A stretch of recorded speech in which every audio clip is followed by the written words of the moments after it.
চারদিকে শুধু বরফ, দূরে যত দূর চোখ যায় সাদা আর সাদা। গত কয়েকদিনের রেকর্ড ভাঙা তুষারপাতে রাশিয়ার কামচাটকা অঞ্চল পরিণত হয়েছে এক বিশাল সাদা মরুভূমিতে। মনে হচ্ছে যেন শত শুভ্র এক পাহাড়ি উপত্যকা, যেখানে প্রকৃতি নিজেই ডেকে দিয়েছে শুধু কিছু বরফের চাদরে। কামচাটকার বাসিন্দারা বলছেন, গত 60 বছরে এমন ভয়াবহ তুষারপাত তারা কখনোই দেখেননি। কয়েক মিটার উঁচু বরফের স্তরে চাপা পড়ে গেছে বাড়িঘর, রাস্তাঘাট, যানবাহন। কোথাও কোথাও বরফের উচ্চতা ট্রাফিক সিগন্যালের চেয়েও বেশি। রাস্তা নেই, শুধু বরফের দেওয়াল। কয়েক মাস ধরে এই অঞ্চলে তাপমাত্রা রয়েছে হিমাঙ্কের অনেক নিচে। জানুয়ারির শুরুতে কিছু এলাকায় 2 মিটারের বেশি তুষারপাত রেকর্ড করা হয়েছে। এর আগে গত ডিসেম্বরে কামচাটকায় জমেছিল 3.7 মিটার বরফ, যা ইতিহাসের পাতায় বিরল ঘটনা। এই তীব্র তুষারপাতে পুরোপুরি থমকে গেছে জনজীবন। নিজের বাড়িতে ঢুকতেই মানুষকে কয়েক মিটার বরফ করে বাড়াতে হচ্ছে সুড়ঙ্গের মতো পথ। দরজার সামনে দাঁড়িয়ে থাকা বরফ মানুষকে উচ্চতাকেও ছাড়িয়ে গেছে। কয়েকদিন ধরে বন্ধ সব ধরনের গণপরিবহন, নিজের গাড়ি বের করাও এক প্রকার যুদ্ধ। ঘন্টার পর ঘন্টা বরফ করে গাড়ি বের করলেও চলার মতো রাস্তা নেই কোথাও। বন্ধ করে দেওয়া হয়েছে স্কুল, কলেজ সহ সব শিক্ষা প্রতিষ্ঠান।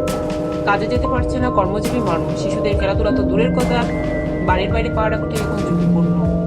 তবে এই দুর্যোগের মাঝেও এক অদ্ভুত চিত্র চোখে পড়ছে। ভয় আর আনন্দের অদ্ভুত মিশেলে কিছু বাসিন্দা যেন উপভোগ করছেন এই তুষারি দৃশ্য। অনেককে দেখা যাচ্ছে বাড়ির জানালা কিংবা ছাদ থেকে বরফের পাহাড়ে লাফিয়ে পড়তে। বরফের ডাল বেয়ে স্লাইডিং করছে শিশু কিশোর থেকে শুরু করে তরুণরাও। প্রকৃতির এই ভয়ঙ্কর রূপের মাঝেও মানুষ খুঁজে নিচ্ছে আনন্দের কণা। তবে পরিস্থিতি মোটেও স্বাভাবিক নয়। আটকে পড়া বিপদগ্রস্ত বাসিন্দাদের উদ্ধারে চলছে প্রশাসনের তৎপরতা। জরুরি পরিষেবাগুলো 24 ঘন্টা কাজ করছে। আবহাওয়া বিভাগ জানিয়েছে, আগামী দিনগুলোতেও তুষারপাতের ঝুঁকি পুরোপুরি কাটেনি। বিশেষ করে বাড়ির ছাদ ও কার্নিশে জমে থাকা ভারী তুষার যে কোনো সময় প্রাণঘাতী হয়ে উঠতে পারে। এই কারণে নাগরিকদের অবরোধের বাইরে বের না হতে কঠোরভাবে সতর্ক করেছেন প্রশাসন। কামচাটকার এই সাদা মরুভূমির একদিকে যেমন চোখ ধাঁধানো, অন্যদিকে তেমনই মরণ ফাঁদ। প্রকৃতির কাছে মানুষ যে এখনো কতটা অসহায়, এই তুষারঝড় তারই আরেকটি বড় প্রমাণ।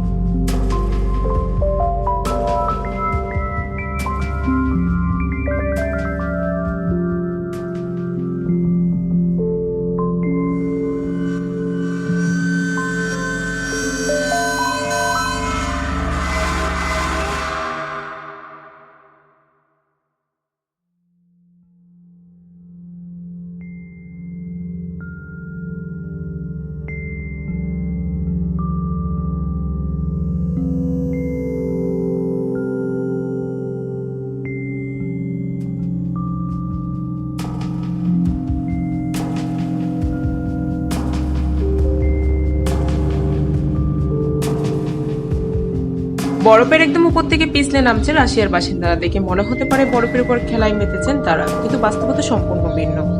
নিজেদের ঘর থেকে বের হওয়ার জন্য এখন তাদের ভরসা উপর থেকে বরফের ডাল বেয়ে পিছলে নামা অথবা বরফ কেটে তৈরি করা সুড়ঙ্গ। কারণ গত 30 বছরের মধ্যে সবচেয়ে ভারী তুষারপাতের মুখে পড়েছে রাশিয়ার কামচাটকা উপদ্বীপ। বরফে ঢেকে গেছে গাড়ি থেকে শুরু করে উঁচু উঁচু ভবন পর্যন্ত। কোথাও কোথাও বরফের স্তর ছাড়িয়ে গেছে বাড়ির ছাদও। ফলে অনেক বাসিন্দা ভবনের ছাদে উঠে সেখান থেকে গড়িয়ে নিচে নামছেন। বরফ কেটে পথ তৈরি করা সেই ভিডিওগুলো এখন সামাজিক যোগাযোগ মাধ্যমে ছড়িয়ে পড়েছে দ্রুত গতিতে।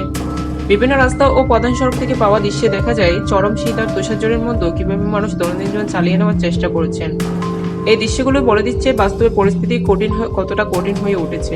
গত 19 জানুয়ারি তীব্র তুষারপাতের কারণে পুরো এলাকা জুড়ে জরুরি অবস্থা ঘোষণা করেছে প্রশাসন। এই বরফের নিচে চাপা পড়ে দুজনের মৃত্যু ঘটনাও ঘটেছে। বন্ধ হয়ে গেছে সড়ক যোগাযোগ ব্যবস্থা, বিমান চলাচল বিলম্বিত হচ্ছে, অনেক ফ্লাইটও বাতিল করা হয়েছে। আবহাওয়া বিভাগ জানিয়েছে, আগামী দিনগুলোতেও তুষারপাত অব্যাহত থাকতে পারে। এতে পরিস্থিতি আরও জটিল হওয়ার আশঙ্কা রয়েছে।